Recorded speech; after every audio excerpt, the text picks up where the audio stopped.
We've all seen old photographs, right? Those sepia-toned glimpses into a past that seems both familiar and incredibly distant. They usually show people posing stiffly, sometimes smiling a little, dressed in clothes that look strange to us now. Most of the time, they're just quiet records of ordinary lives. But every now and then, you stumble across one that just isn't, one that makes the hair on your arms stand up, even if you can't immediately say why. Today, we're looking at one of those photos. It's a wedding portrait from 1903, and at first glance it seems completely normal. You see a young woman, the bride, standing tall and proper. She's wearing a beautiful, intricate white gown, the kind with lace and many layers that took hours to put on. Her hair is styled neatly, probably tucked up under a veil that isn't fully visible. Her posture is very formal, almost regal. The setting looks like a garden, maybe a bit overgrown, with some dark, leafy bushes behind her. The light is soft, the kind you get on an overcast day, which was perfect for photography back then. It's a classic example of early 20th century wedding photography, capturing a moment of joy, or at least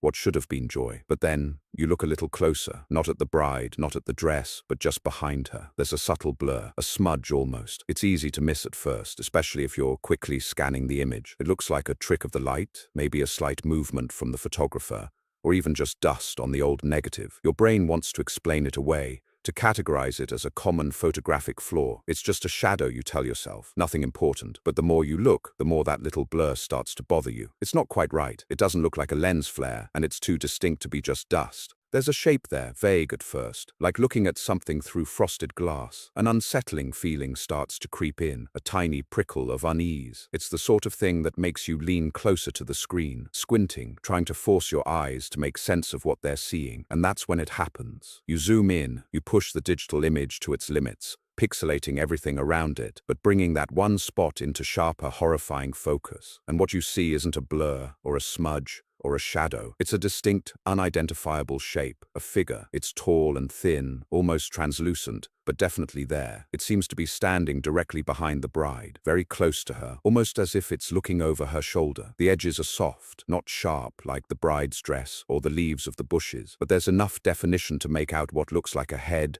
shoulders, and perhaps even an arm. The realization hits you like a cold wave. This isn't a trick of the light. This isn't a mistake. There's something in this photograph that shouldn't be there, something that wasn't invited to the wedding. The presence of this figure in such a picture on such a supposedly happy occasion is deeply unsettling. It feels wrong, like a wrong note in a beautiful song. Naturally, the first thoughts that come to mind are still attempts to rationalize it. Maybe it was a double exposure. That happens sometimes with old cameras, where two images would accidentally be laid on top of each other. Or perhaps someone walked into the shot at the last second, and they moved too fast, causing a ghostly blur. Could it be a reflection, a strange play of light on a window or a polished surface? We try to find logical answers because the alternative is much harder to accept. But as you keep staring, these common explanations start to fall apart. If it was a double exposure, why is only this one figure so faint and everything else so clear? If someone walked in, why is there no distinct body, no clear clothing, just this hazy, almost ethereal form? And a reflection wouldn't look quite like this, not with the way it seems to interact with the space directly behind the bride. The more you try to explain it away,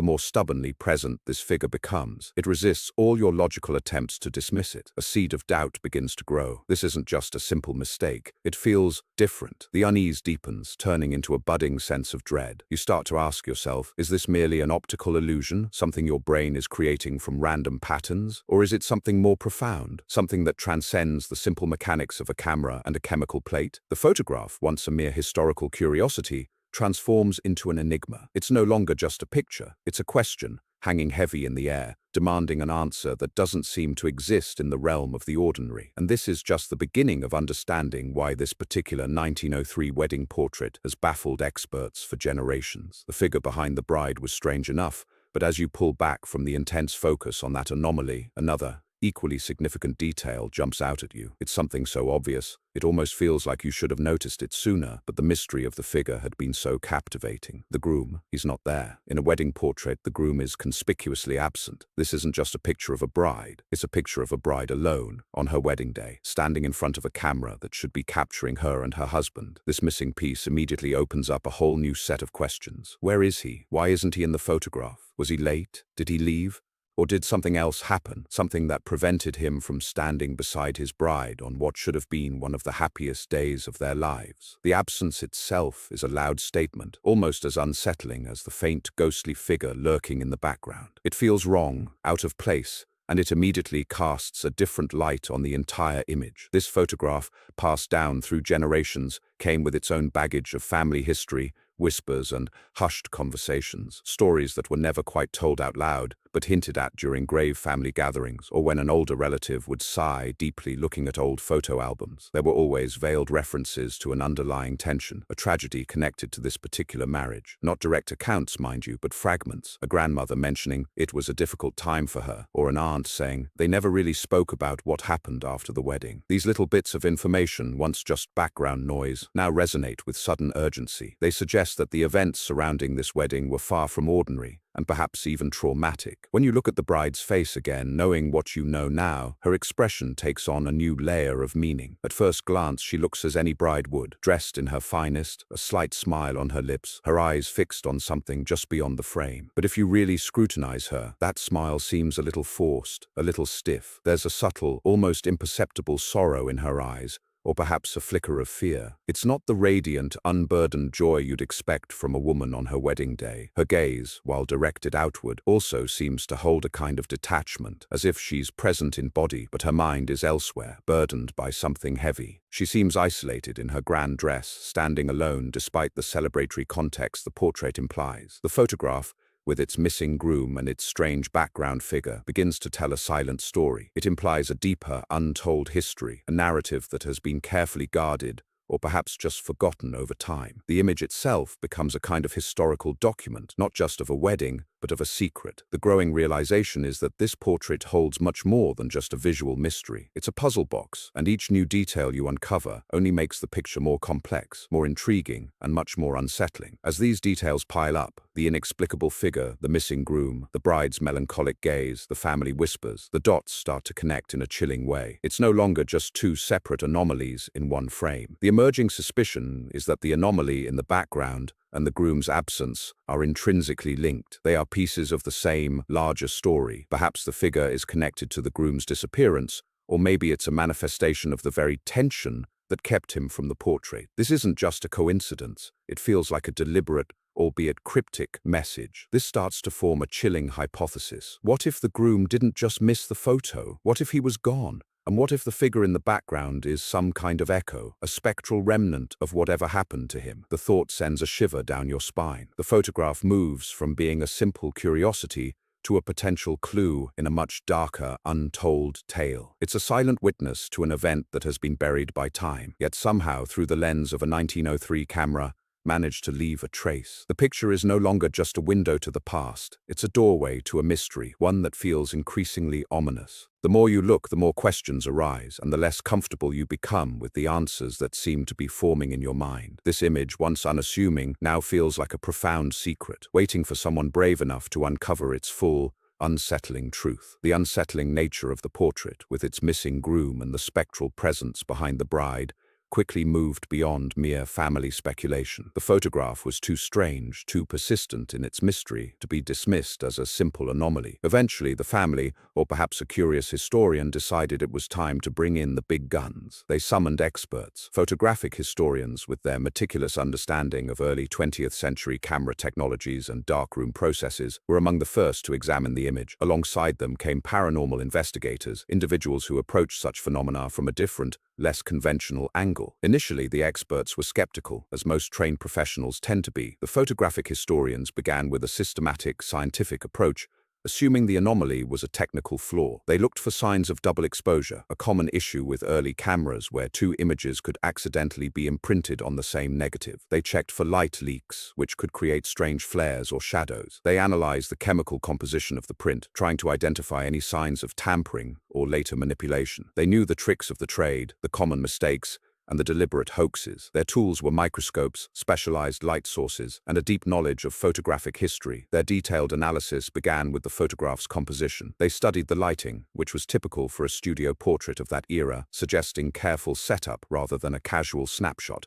The chemical processes used to develop the print were scrutinized. The paper, the tones, the emulsion, everything was consistent with a genuine 1903 photograph. There were no obvious seams, no signs of a cut-and-paste job, nothing to suggest the figure was added later. They ruled out common photographic malfunctions. The figure wasn't a dust particle on the lens, nor was it a streak from a faulty developer. It wasn't a trick of light playing on a curtain or a shadow falling in an odd way. Each technical explanation they could conceive was systematically debunked. The anomaly was embedded within the very fabric of the original negative, an integral part of the image from its inception. As the technical explanations ran dry, the paranormal investigators stepped in with their own methods. They approached the image with a different lens, looking for energetic signatures or spectral presences. They didn't just see pixels or chemical reactions. They looked for patterns, for feelings, for something beyond the purely physical. They used specialized equipment, not to prove the existence of ghosts, but to detect subtle shifts in electromagnetic fields or unexplained temperature drops, often associated with spiritual activity. While their instruments couldn't directly see a ghost in the photo, they did report unusual energetic readings around the image itself. When the photograph was placed in a controlled environment, some investigators noted a consistent drop in ambient temperature in its immediate vicinity, a phenomenon often reported in alleged haunted locations. Others described a distinct feeling of unease or a sense of presence when holding the portrait, a subjective experience,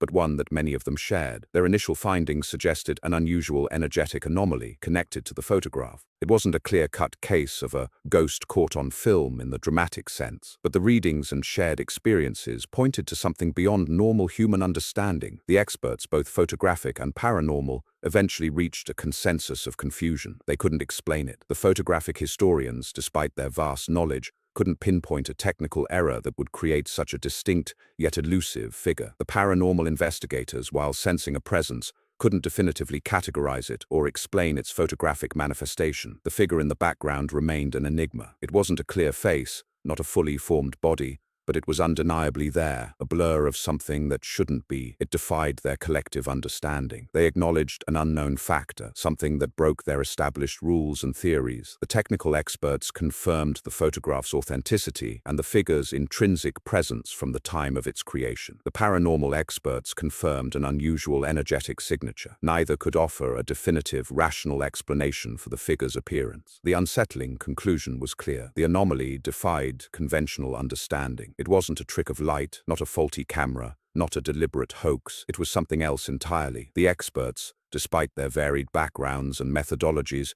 were forced to admit that this particular image contained an element that could not be explained by science or by known photographic processes. This reinforcement of the idea that something truly inexplicable was at play only deepened the mystery. The photograph was no longer just a curious old picture. It was a genuine enigma, a tangible piece of the unknown staring back from the past. The more they tried to dissect it, the more it resisted explanation, cementing its place as a truly baffling artifact. The experts had hit a wall, their tools and theories proving insufficient to unravel the photo's secret. Their inability to explain the figure only pushed the mystery into a different realm, one where local legends and the shadows of the past often held more sway than scientific analysis. This led the investigation down a new path, unearthing local lore. The small town where the wedding had taken place, like many rural communities from that era, was rich with stories, whispers passed down through generations. People started looking into the town's history, searching for any folklore or legends connected to the family involved, or perhaps even the specific location where the wedding portrait was taken. Old newspaper archives, dusty church records, and even informal chats with the town's oldest residents began to reveal fragments of stories. There were tales of unexplained disappearances from decades past, not just common runaways, but people who vanished without a trace, leaving behind only speculation and fear. Some spoke of tragic events that seemed to cluster around certain families, almost like a dark cloud following them. And of course, there were the inevitable stories of haunted places, houses where strange noises were heard, or where people felt an inexplicable chill even on the warmest days. A particular focus soon fell on the old house itself, the very place where the bride had posed for her portrait. Locals recounted stories of previous residents, their misfortunes often dramatic and sudden. One family, it was said, lost 3 children within a single year to an unknown illness. Another resident, a man who lived there in the late 1800s, reportedly went mad, claiming to see figures in the shadows and hear voices whispering his name. These were not just isolated incidents. They formed a pattern, hinting at a darker history for the seemingly idyllic home. People started to wonder if these misfortunes were just bad luck, or if there were lingering spirits, restless and perhaps malevolent, tied to the property. As these stories surfaced, whispers of a curse began to emerge. It wasn't a widely publicized curse, more of a hushed local superstition, but it existed. The legend spoke of a particular lineage, or perhaps a specific patch of land cursed to bring misfortune upon any marriage or significant event that occurred within its bounds. Some versions of the tale specifically mentioned betrayal or a broken promise as the catalyst for the curse, which would then manifest as tragedy for those involved. The eerie possibility arose that this curse, a forgotten fragment of local superstition, might be connected to the bride's family or, more chillingly, to the groom's fate. Could the anomaly in the photograph be a manifestation of this ancient, lingering hex? Further digging into historical eyewitness accounts revealed even more unsettling details. Descendants of old-town families, when interviewed, recalled their grandparents or great-grandparents speaking of strange occurrences around the time of the wedding in 1903. There were mentions of unusual weather patterns, a sudden, inexplicable fog that rolled in on a clear day, or a bizarre localized storm that seemed to target only that specific part of town. People reported inexplicable noises coming from the old house, even when it was supposedly empty. Some older residents, children at the time of the wedding, remembered feeling unsettling feelings when they passed by the property, a sense of dread that they couldn't explain. These were not direct observations of the figure, but they painted a picture of an environment charged with something abnormal, something just beyond the veil of normal perception. The weight of superstition began to press down on the investigation. It was becoming increasingly difficult to dismiss the figure in the photograph as a mere photographic fluke or an optical illusion. The confluence of expert bewilderment, the dark history of the house, and the local legends suggested something far more profound. The blurring lines between fact and folklore became undeniable. The anomaly in the photograph seemed less like a random occurrence and more like a manifestation of a deeper, darker historical current, a story woven into the very fabric of the town. The photograph, once a simple family heirloom, was now transforming into a chilling piece of evidence, a silent witness to a truth that refused to stay buried. The photograph, once a simple family heirloom, was now transforming into a chilling piece of evidence, a silent witness to a truth that refused to stay buried. This inherited mystery eventually fell into the hands of Eleanor Vance, a great-granddaughter of the bride, Clara. Eleanor had always known about the old wedding portrait, a faded sepia print kept in a dusty old album on her grandmother's bookshelf. For years, it was just another family photo, a quaint relic from a bygone era. She'd never really looked at it closely, just acknowledged it as part of her family's history. Her initial indifference, however, slowly began to morph into something deeper, something akin to an obsession, especially after she inherited the album and found herself drawn to the bride's strangely isolated gaze. There was something in Clara's eyes, a quiet sadness beneath the veil, that tugged at Eleanor. It wasn't the typical joyous expression one expected from a bride. Eleanor was a meticulous woman, a librarian by profession, and she approached the photograph with the same methodical curiosity she applied to her work. She started to research, poring over old family documents, dusty journals, and letters that had been tucked away in attics and forgotten chests. It was a slow, painstaking process, but she felt a pull, a sense that there was a story hidden within these yellowed pages, a story that the photograph was trying to tell. She found cryptic entries in Clara's own small diary, written in a delicate, looping script. Phrases like "the unspoken truth," "a promise broken," and "his watchful eyes" appeared repeatedly, but always without context, like pieces of a puzzle with missing edges. There were veiled references to a secret, a heavy burden Clara seemed to carry, even on her wedding day. The entries were vague enough to be frustrating, but potent enough to keep Eleanor digging. The breakthrough came unexpectedly, while she was sifting through a box of her great-grandmother's personal effects. Tucked away at the bottom, beneath layers of lace and dried flowers, she found a small, unmarked envelope. Inside were two items, a dried sprig of rosemary and a single folded letter, its paper brittle with age. The letter was addressed to Clara, but the handwriting was not her great-grandmother's. It was a firm, masculine hand, and the words, though faded, were clear. It was from the groom, Thomas. The date on the letter was just 2 days before the wedding. In it, Thomas expressed his deep love for Clara, but also a profound fear. He wrote about a terrible misunderstanding, a shadow cast by another's greed, and a desperate plea for Clara to be strong, no matter what happens. He ended by promising to always protect her, even if he couldn't be there physically. This letter, combined with a later entry in Clara's diary that spoke of the cruel hand of fate and a love stolen too soon, painted a chilling picture. Thomas hadn't just disappeared.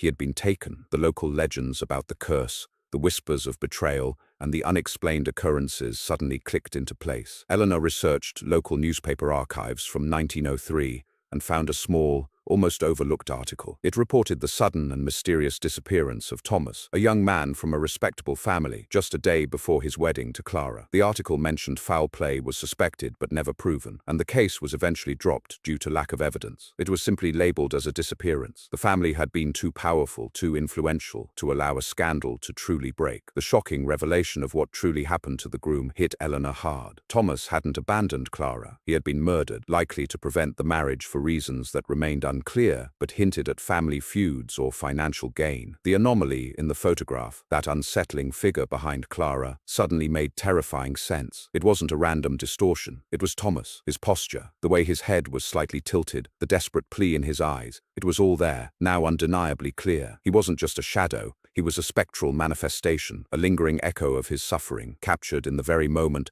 that should have been his happiest. He was there, watching over his bride, a silent witness to his own stolen future. Eleanor realized that the anomaly wasn't just random, it was a symbolic representation, a desperate hidden message from the past. The figure's features became clearer as she looked at it with new eyes, knowing the truth. The slight blurring, the ethereal quality, it wasn't poor photography. It was the very nature of his spectral form, trying to break through, to communicate. He was trying to warn Clara, to tell her what had happened, to let her know he was still there. The profound impact of this discovery weighed heavily on Eleanor. The photograph, once a dusty relic, was now a chilling testament to a horrific truth, a silent scream frozen in time. She felt a profound sadness for Clara, who had to carry this secret, this grief, for her entire life, knowing that her beloved was watching, trapped between worlds. The chilling understanding settled in her bones. The wedding portrait was not just a picture, it was a profound, heartbreaking message from the grave. This spectral warning, this silent plea from Thomas, had been present all along, waiting for someone to finally understand its ominous message. The photograph, now understood in its chilling entirety, continued to exert a powerful hold. Even after Eleanor had pieced together the tragic story of Thomas and Clara, the image didn't lose its unsettling edge. If anything, knowing the truth made it more potent, more disturbing. People who saw it, even those who only heard the story secondhand, reported a visceral discomfort, a deep-seated sense of dread that settled in their bones. It wasn't just a picture of a long-dead couple, it was a window into a moment of profound injustice and a lingering spectral presence. The feeling that something was deeply wrong, something beyond normal understanding, persisted. The bride's slight, almost imperceptible sadness, the subtle tilt of Thomas's spectral head. These details were no longer just photographic quirks. They were deliberate elements of a silent, desperate plea. The house where the wedding portrait was taken, now a dilapidated ruin on the outskirts of the town, also seemed to carry the echo of that day. Locals had always avoided the old estate, whispering tales of cold spots and strange noises emanating from its overgrown grounds. After Eleanor's discoveries, these stories took on a new, more sinister meaning. People spoke of seeing fleeting shadows in the windows, hearing faint, mournful sighs on windless nights, and experiencing sudden drops in temperature even on warm summer days. One local historian, who initially dismissed the ghost stories as mere folklore, admitted to feeling an intense,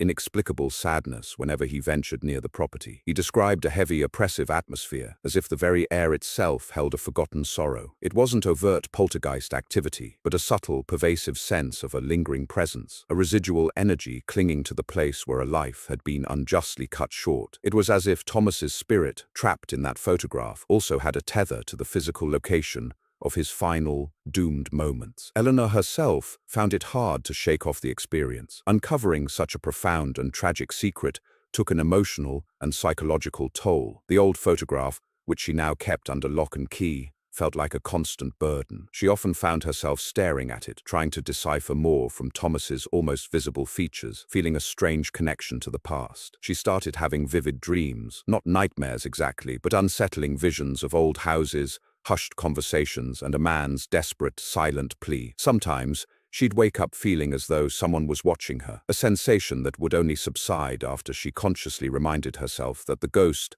if it was one, was likely tied to the photograph and the old estate, not her apartment. She felt haunted, not by a malevolent spirit, but by the sheer weight of the truth she had unearthed. The past, she realized, wasn't just dead and buried. It could reach out across generations and touch the living. Even with the truth about Thomas's murder and the family's involvement, some aspects of the mystery remained stubbornly unexplained, adding to the horror. Who exactly ordered Thomas's death? What was the precise motive beyond vague hints of family feuds and financial gain? The original newspaper article mentioned foul play suspected, but no one was ever brought to justice. The powerful family had ensured that. This lack of full resolution, this gaping hole in the narrative, made the story even more chilling. It suggested that even with all the evidence, the full extent of human cruelty and the ability to cover it up remained a dark, unresolved chapter. And what about the true nature of the spectral entity in the photograph? Was it merely a psychic imprint, an emotional residue, or a conscious, intelligent spirit actively trying to communicate? The experts debated, but no one could say for sure. The ambiguity only deepened the sense of unease. The photograph's message, Eleanor believed,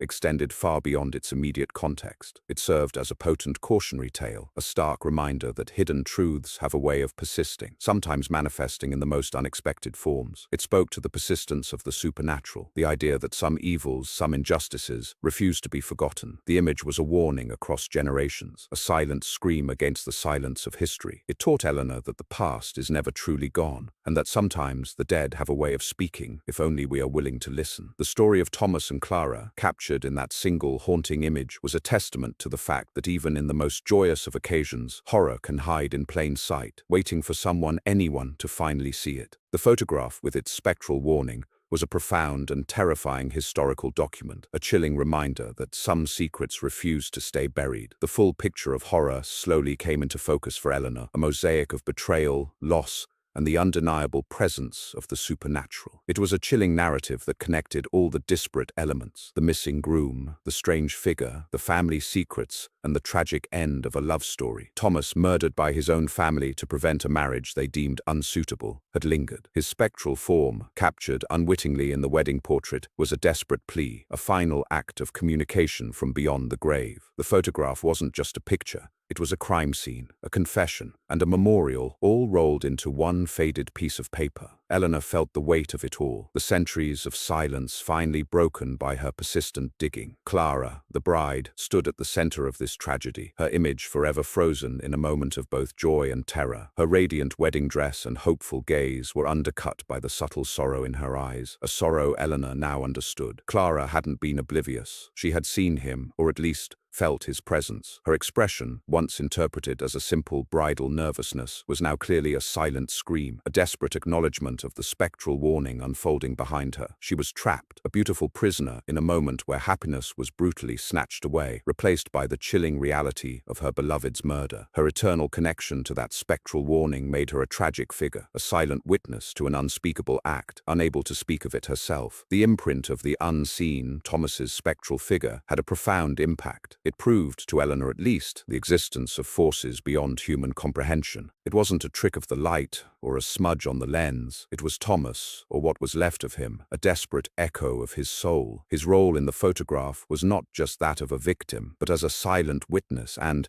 in a way, a harbinger of doom for those who had wronged him, a doom that had taken over a century to finally be acknowledged. The figure stood as a stark reminder that some energies, some injustices, are so potent they can transcend the boundaries of life and death, leaving their mark on the fabric of reality itself. The 1903 wedding portrait now held an even more haunting legacy. It was no longer just an old photograph with an oddity. It was a testament to an unsolved mystery that spanned generations, a chilling, supernatural encounter documented for all time. Its place in history was secured not just as a family heirloom, but as a truly inexplicable artifact, a tangible link to a past that refused to be forgotten. The image resonated with a deep, unsettling power, a silent scream frozen in time, waiting for the right person to hear it. It was a story of love, betrayal, and the enduring power of the human spirit, even after death. Eleanor often found herself returning to the photograph, even after all her research. She would look at Clara, so young and hopeful, and then at the faint, almost transparent image of Thomas behind her. The experts had offered their theories, the historians their context, the paranormal investigators their insights, but none of them could fully explain the raw emotional power of that image. It was more than just a picture. It was a conversation between worlds, a bridge between the living and the dead. The photograph forced anyone who truly looked at it to confront the uncomfortable truth that there are things in this world